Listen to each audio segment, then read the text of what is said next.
Distribution क्या है, और स्टैटिक्स में इसको फार्मूला की मदद से हम कैसे लिखते हैं और कैसे इंडिकेट करते हैं, इसको आपने शो शो करना है। तो सबसे पहले ना आपके लिए ये जानना जरूरी है कि फ्रिक्वेंसी का उर्दू में मतलब क्या बनता है। किसी चीज की कितनी बार होना या दोहराए जाने को हम फ्रिक्वेंसी बोलते हैं। मतलब कोई वाक्य है एक दिन में 5 बार हो तो इसे हम उसकी फ्रीक्वेंसी को 5 जाहिर करते हैं। ठीक है, क्लास में कितने स्टूडेंट्स हैं उसको हम फ्रीक्वेंसी से जाहिर करते हैं। Statistics help us to collect, organise, present, analysis and interpret data. यानी स्टैटिक्स हमारी मदद करता है कि हमने डाटा को कैसे प्रेजेंट करना है, कैसे ऑर्गेनाइज करना है, किस तरह से उसको लिखना है, वो चीज़ हमें जाहिर करते हैं। One of the most basic concept is the static is frequency and frequency distribution. कि फ्रीक्वेंसी को कैसे तकसीम किया जाता है और फ्रीक्वेंसी डिस्ट्रीब्यूशन क्या है। अब फ्रीक्वेंसी पढ़ते हैं। Frequency is the number of times of particular value occurs in a data set. यानी एक गिवन डाटा है, वो किसी क्लास का ग्रुप भी हो सकता है, वो किसी भी जो है वो स्टूडेंट्स का ग्रुप भी हो सकता है, वो किसी कम्युनिटी का ग्रुप भी हो सकता है। तो उन सबको जो रिप्रेजेंट करता है ना, उसको हम क्या बोलते हैं, उसको हम फ्रीक्वेंसी बोलते हैं। अब मैथमेटिक्स में अगर हम देखें तो हर एक ना अपनी फ्रीक्वेंसी के हिसाब से है। ठीक है, फ्रीक्वेंसी की नोशन है। फ्रीक्वेंसी को हम जाहिर करते हैं if a value x i appear f i times then. तो हम जो है ना, मतलब हमें वैल्यू दी हुई है एक्स आई की फॉर्मेट में, तो हम उसको F1 से जाहिर करेंगे। ठीक है, एक्स आई ऑब्जर्वेशन है और एफ आई जो है ना वो उसकी फ्रीक्वेंसी है कि कितनी बार वो चीज़ जो है वो इसमें आप लिख चुके हो या कितनी बार आप उसको ऐड कर रहे हो, उस चीज़ का नाम हम फ्रीक्वेंसी बोलते हैं। अब फर्दर एग्जांपल है अनग्रुप्ड डाटा। ठीक है, अब ये हमारे पास एक डाटा उसने दिया हुआ है। ठीक है, मार्क्स ऑफ स्टूडेंट्स हमारे पास मौजूद है। तो अब हमें उसने फ्रीक्वेंसी नहीं बताई हुई या ये नहीं बताया हुआ कि कितने जो हैं वो मौजूद हैं इसमें। ठीक है, कितने हैं, ये कितने नहीं दिए हुए, वो सब हमें जो है ना अभी नहीं पता कि किस तरह से इसका डाटा है। तो हम इसको कैसे जाहिर करेंगे? हम इसको ऐसे जाहिर करेंगे कि हम इसमें देखेंगे कि 5 कितनी बार आया है। तो वो हम इसकी फ्रीक्वेंसी बनाएंगे। एक साइड पे हम मार्क्स लिखेंगे, इस तरह से टेबल की फॉर्मेट में इसको जाहिर करना है। तो एक साइड पे हम मार्क्स लिखेंगे, एक साइड पे हम उसकी फ्रीक्वेंसी बताएंगे। तो हमने ना उसमें देख के बता दिया कि इसमें जो मार्क्स है ना वो 5 है। सबसे पहले सबसे छोटे इकाई 5 है ना, वो सबसे पहले हमने लिख दी। ठीक है, तो जब वो हमने इकाई लिखी ना 5, फिर हम इसमें काउंट करेंगे अपने ऊपर जो हमारी ये लाइन दी हुई है ना उसमें 5 कितनी बार आया है। तो आप सब बच्चे ढूंढो इसमें 5 कितनी बार आया है। ठीक है, 5 देखो कितनी बार आया है। 5 इसमें कितनी बार आया जरा देखें। 3 टाइम आया ना। 5 है एक, फिर 5 है। ठीक है, फिर 5 है, 3 बार जो है जी 5 आया हुआ है। तो हम क्या करेंगे कि हम उस 5 को जो है ना, यहाँ पे उसके आगे हमने फ्रीक्वेंसी बता दी, तादाद बता दी कि वो कितनी दफा आ गया, 3 दफा आ गया। अच्छा, उसके बाद अगली इकाई कौन सी है, 6 है। ठीक है, 6 मार्क्स है ना वो हमने लिख दिए। फिर अब यहाँ पे चेक करो कि 6 कितनी टाइम आया है।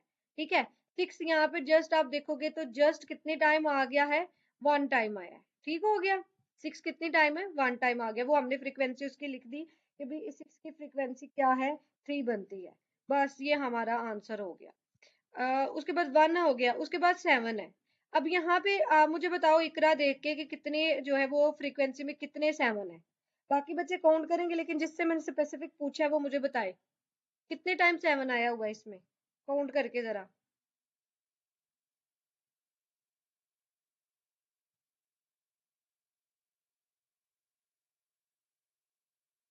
हाँ जी इकरा।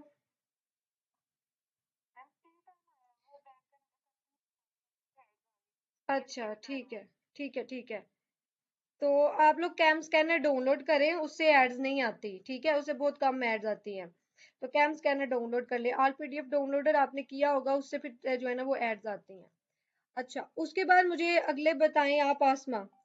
8 जो है वो कितनी बार है, 8 की फ्रीक्वेंसी कितनी है। जो मार्क्स 8 है वो कितने स्टूडेंट्स के आए हैं, जरा मुझे ये देख के बताएं। हाँ जी, 2 आ गए तो वो हमने लिख दिया। अच्छा जी, उसके बाद मुझे ये बताएं उमर, जो 9 मार्क्स हैं वो कितने स्टूडेंट के आए हैं। उमर,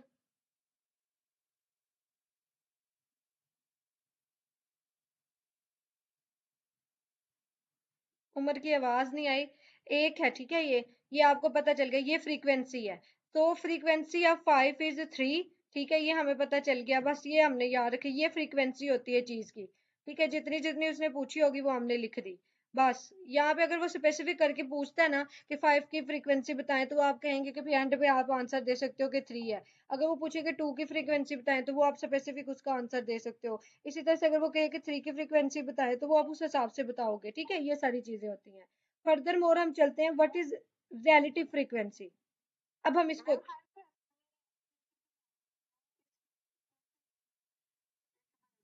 हाँ जी, छोटे से बड़े की तरफ ही आपने जाना है हर सवाल में। वो ये आगे यूज होगा ना, अभी तो सिर्फ हम यहाँ पे जो है ना, वो जस्ट इसको देख रहे हैं, एक तरीका देख रहे हैं। ठीक है, तो उसके बाद फिर हम इसका जो है ना वो इस्तेमाल देखेंगे कि कैसे हमने इसको यूज करना है, कैसे मतलब सवालात में हमने यूज करना है। अभी तो आपको जो है ना छोटी सी एक जो है ना वो एग्जांपल दी है। जब हम इसको इस्तेमाल करेंगे, फिर आप इसको इजीली अंडरस्टैंड करेंगे। अभी हम सिर्फ समझ रहे हैं कि फ्रीक्वेंसी किस चीज का नाम है, ये तो एक छोटा सा हिस्सा बन जाएगा सवाल का। अच्छा जी, रिलेटिव फ्रीक्वेंसी क्या होती है? रिलेटिव फ्रीक्वेंसी वो कहता है कि अब हम इसकी डेफिनेशन पढ़ेंगे, फिर हमें क्लियर होगा। इज द पोर्शन और परसेंटेज, यानी ये तनासब है, फीसद है, of total observation represent by a particular value. यानी जो वैल्यू दी जाती है ना, उसका मुकम्मल तौर पर हम मुशाहदा करते हैं और फिर हम उसकी ऑब्जर्वेशन को निकालते हैं। आपने फार्मूला याद रखना है रिलेटिव फ्रीक्वेंसी का निकालने का। ठीक है, एफ आई यानी जो हम फ्रीक्वेंसी दी होती है उसको देखते हैं, और फर्दर हम क्या करते हैं कि फर्दर हम जो है जी वो क्या करते हैं, एन से जो है ना टोटल नंबर ऑफ ऑब्जर्वेशन को शो करते हैं। एग्जाम्पल यहाँ पे देखते हैं हम। टोटल ऑब्जर्वेशन हमारे पास कितनी है? 10 मार्क्स है। ठीक है, कितने मार्क्स हैं यहाँ पे?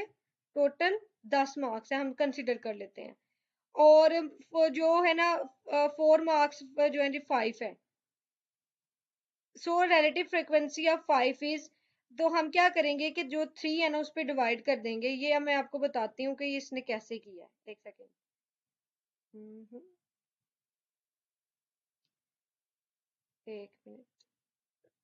अच्छा, यहाँ पे ना हमारे पास उसने एक साइड पे मार्क्स दिए हुए हैं, एक साइड पे हमें फ्रीक्वेंसी दी हुई है। आगे आप जरा टेबल पे देखें, तो हम ये कैसे निकालेंगे? हम इसको डिवाइड करेंगे, 5 को हम डिवाइड करेंगे जी 3 पे। एक मिनट, मैं आपको भी इसका ना करके बताती हूँ। कैलकुलेटर आप लोग के पास है, उस पे जरा ओपन करें आप लोग, तो हम इसको निकालते हैं।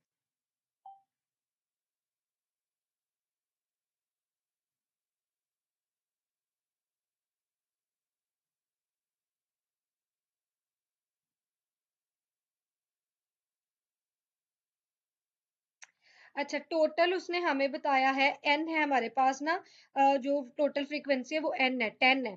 तो अब जितनी भी हमारे पास फ्रीक्वेंसी है ना, जैसे हमने ऊपर टेबल से निकाल ली कि 5 की फ्रीक्वेंसी 3 है, वो जो हमने ऊपर वाला टेबल किया है ना, वही सारा हमने यहाँ पे लिखा है। अब हमने उनकी रिलेटिव फ्रीक्वेंसी निकालनी है। जो हमारे पास फ्रीक्वेंसी निकल के आई है ना, उस सबको हमने 10 पे डिवाइड कर देना है। ठीक है, तो वो 10 पे हम सबको डिवाइड करेंगे। हमने पहले 3 को डिवाइड किया, वो 0.30 आ गया। फिर हमने 1 को डिवाइड किया 3 पे, 10 पे, तो वो हमारा 0.1 आ गया। इसी तरह से फिर हम 3 को जो है वो 10 पे डिवाइड करेंगे, वो 0.30 आ जाएगा। फिर 2 को हम डिवाइड करेंगे 10 पे, तो वो 0.20 आ जाएगा। ठीक है, वो टोटल तादाद देखो ना कितनी है इन लफ्जों की। जो ऊपर वाली एग्जाम्पल है, जरा ऊपर वाली एग्जाम्पल खोलें, और उसमें जो नंबर्स थे ना टोटल जो थे मार्क्स थे स्टूडेंट्स के, उसको जरा काउंट करें। एक, दो, तीन, चार, पाँच, छ, सात, आठ, नौ, 10, यानी टोटल 10 स्टूडेंट्स थे। ठीक है, वो एन तादाद उनकी, एन से हमने उनको जाहिर कर दिया। अब उनकी जो डिफरेंट फ्रिक्वेंसी थी, ठीक है, उनको फिर हम उस पर डिवाइड करते गए, तो वो हमारी रिलेटिव फ्रिक्वेंसी निकल आई। यानी आपको समझ आ गई कि रिलेटिव फ्रिक्वेंसी हमने कैसे निकालनी है। हमने उस फ्रिक्वेंसी को पहले मालूम करना है कि कितनी कितनी तादाद में वो नंबर्स हैं, कितनी कितनी तादाद में वो चीजें हैं। फिर हमने जो टोटल उनके नंबर्स होंगे, यानी टोटल जितने वो लफ्ज लिखे होंगे, उन पे हम डिवाइड कर देंगे। चाहे वो 5 है, 3 है, 2 है, तो वो रिलेटिव फ्रीक्वेंसी निकल आएगी। आगे है फ्रीक्वेंसी डिस्ट्रीब्यूशन। इस table that show how often each values और क्लास ऑफ वैल्यू ऑकर्स, मतलब कितनी दफा ये आई है, किस तरह से आए हैं, इसको हम जाहिर करते हैं। Types of frequency distribution. अब फ्रीक्वेंसी डिस्ट्रीब्यूशन को फर्दर आगे उसने डिवाइड कर दिया है। कहते हैं कि individual along with their frequencies is called ungrouped frequency. अब ये डाटा साइज स्मॉल भी हो सकता है, बड़ा भी हो सकता है। ग्राफिकल रिप्रेजेंटेशन से अब हम इसको शो करते हैं। अब यहाँ पे हमारे पास ग्राफ मौजूद है, राइट। अब हमने ग्राफ में इसको शो करना है। ग्राफ में अभी मैं आपको जस्ट समझाती हूँ, फिर मैं आपको कॉपी पे जो है ना बना के बताती हूँ। लेट्स सपोज आप इसमें जो है ना वो सबसे पहले देखेंगे स्कोर है, ठीक है, कितने हैं, 18 है, तो आपने 18 का टेबल बना दिया। इसी तरह से बास्केटबॉल है, तो वो आप 14 तक खींच के लेके जाओगे, उसका टेबल बना दोगे। इसी तरह से टेनिस, हॉकी, बेसबॉल, तो ये आपका जो है स्केच बन जाएगा। इसी तरह से फर्दर भी इसी तरह से फ्रीक्वेंसी को शो कर सकते हैं। ये सारे मैं अभी आपको करके बताती हूँ, अभी आप सिर्फ इसको एक बार देख लो। आगे भी फर्दर इसी तरह से है। और ग्रुप्ड फ्रीक्वेंसी कैसे होती है, इसमें लार्ज डेटा कॉन्टिन्यूस जो है वाइड रेंज ऑफ वैल्यू आ जाता है, मतलब ज्यादा ज्यादा चीजें शामिल को देखा जाता है। तो इसमें मतलब 10 से लेकर 20 तक जो एक इंटरवल है, उसके अंदर 4 स्टूडेंट के मार्क्स आते हैं। फिर 20 से लेकर 30 तक 6 स्टूडेंट के, 30 से 40 तक 8 स्टूडेंट के, ये सारा उसने हमें बताया है। अब हम क्या करेंगे, पहले तो हम क्लास की विड्थ निकालेंगे ना, ये फार्मूला आपने याद रखना है कि विड्थ से मालूम करने का फार्मूला क्या होता है कि जो सबसे छोटी वैल्यू होती है ना, उसको हम सबसे बड़ी वैल्यू पे डिवाइड करते हैं, मनफी करते हैं और तकसीम करते हैं नंबर ऑफ क्लासेस पे कि कितनी क्लासेस है हमारे पास।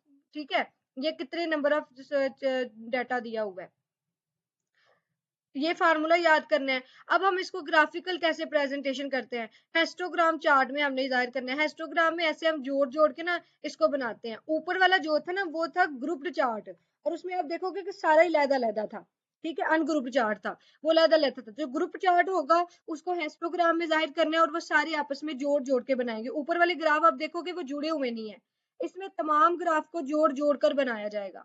तो वो मैं आपको बताती हूँ पेपर पे कि कैसे इनको जोड़ जोड़ के बनाना है हमने।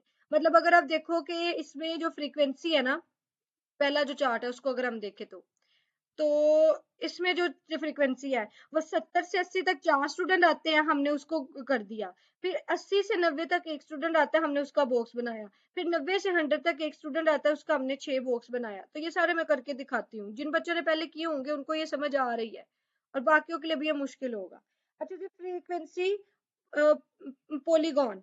अब फ्रीक्वेंसी को पॉलीगॉन फॉर्मेट में हमने कैसे जाहिर करना है, ये लाइनिंग की फॉर्मेट में जो जाहिर किया जाएगा ना, जो लाइन ग्राफ होगा उसको हम फ्रीक्वेंसी पॉलीगॉन कहेंगे। जितनी जितनी तादाद होगी उतने लाइंस बना देंगे। जैसे बचपन में हम वो गेम खेलते होते थे ना, फिर वो एक गाड़ी बनाते थे, फिर उसको क्रॉस करके मिलाते थे, ये एज इट इज उसी तरह से ये गेम है।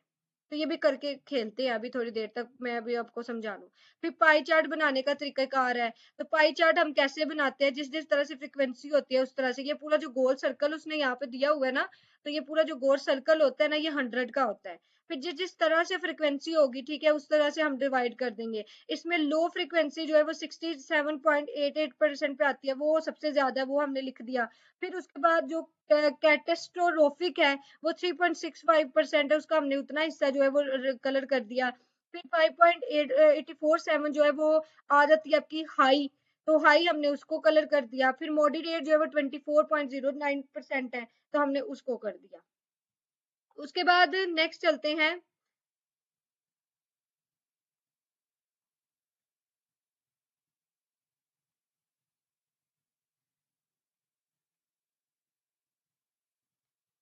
अच्छा जी,